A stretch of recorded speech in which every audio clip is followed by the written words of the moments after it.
বেনজির আহমেদের বিরুদ্ধে দুর্নীতির অনুসন্ধান শেষ পর্যায়ে, এ তথ্য জানিয়েছেন দুদক আইনজীবী খুরশিদ আলম খান। তিনি বলেন, সাবেক আইজিপির বিরুদ্ধে যেসব প্রমাণ মিলেছে তা যাচাই বাছাই শেষে মামলার সিদ্ধান্ত নেবে দুর্নীতি দমন কমিশন। এদিকে থেমে গেছে সাবেক রাজস্ব কর্মকর্তা মতিউরের বিরুদ্ধে এনবিআরের নিজস্ব গোয়েন্দা সংস্থার অনুসন্ধান। সাবেক আইজিপি বেনজির আহমেদের বিরুদ্ধে দুর্নীতির অভিযোগ ওঠার পর একে একে বের হতে শুরু করে সরকারি কর্মকর্তাদের অবৈধ সম্পদের তথ্য। প্রধানমন্ত্রী শেখ হাসিনাও জাতীয় সংসদে জানান, দুর্নীতি বিরোধী অভিযান শুরু হয়েছে। আমরা দুর্নীতির বিরুদ্ধে অভিযান শুরু করেছি, সে যেই হোক, দুর্নীতিতে কারো রক্ষা নেই।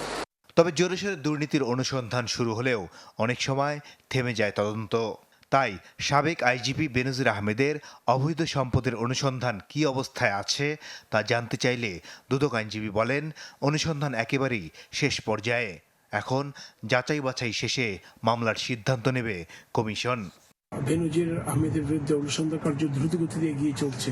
তাহলে আমি আশা রাখছি যে বিধিতে নির্ধারিত সময়সীমার মধ্যেই অনুসন্ধান রিপোর্ট কমিশনে দাখিল করতে পারবে অনুসন্ধানকারী দল। কাজেই আমি মনে করি অচিরেই তারা অনুসন্ধান রিপোর্ট যদি দাখিল করবে, এবং দাখিল করলে কমিশন সিদ্ধান্ত নিতে কমিশনের পক্ষে সহজ হবে।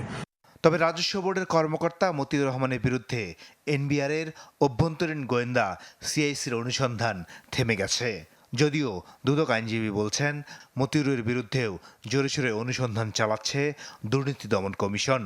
নির্দিষ্ট সময়ের মধ্যেই মতিউরের দুর্নীতির বিরুদ্ধে যে অভিযোগ আসছে তার অনুসন্ধান কার্য শেষ হবে, এবং দফায় দফায় দুর্নীতি দমন কমিশনের আদেশের ভিত্তিতে তার বিভিন্ন স্থাবর অস্থাবর অপরাধলব্ধ সম্পদ জব্দ করছে, এবং সেই আদেশে মাননীয় আদালত বলে দিয়েছে এই অপরাধলব্ধ অর্থ সম্পদ যদি এখনই জব্দ করা না হয় তাহলে ভবিষ্যতে এগুলো বাজেয়াপ্ত হয়ে যেতে পারে। এদিকে যুক্তরাষ্ট্রের হাইব্রিড গরু ব্রাহ্মা কাণ্ডে জড়িয়ে যাওয়া সাদিক অ্যাগ্রোর বিরুদ্ধে দ্রুতই মামলা করতে যাচ্ছে দুদক। মাসুদুর রহমান, চ্যানেল 24, ঢাকা।